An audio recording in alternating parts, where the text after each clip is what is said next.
అది 1980వ సంవత్సరం. ఆనందపురం అనే గ్రామం. ఆ గ్రామం పట్టణాలకు చాలా దూరంలో శివారు ప్రాంతంలో ఒంటరిగా ఉండేది. అక్కడి ప్రజలు తాగునీటి కోసం కేవలం ఒక్కటే బావి ఉండేది. ఒక రాత్రి చాందిని అనే 22 ఏళ్ల యువతి నీళ్లు తెచ్చుకోవడానికి ఆ బావి దగ్గరకు వెళ్ళింది. కానీ ఆ రాత్రి చీకటి మరింత గాఢంగా ఉంది. చల్లటి గాలులు వీస్తున్నాయి.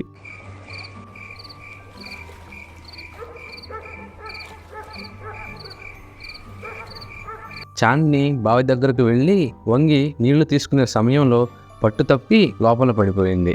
తెల్లారేసరికి ఆమె శవం బావిలో తేలుతూ కనిపించింది. అనుకోని మరణంతో ఆ బావి భయానకమైన ప్రదేశంగా మారింది. రాత్రులు ఎవరైనా ఆ బావి పక్క నుండి వెళ్తుంటే చాందిని గొంతుతో దాహం దాహం అని ఒక పిలుపు వినిపించేది.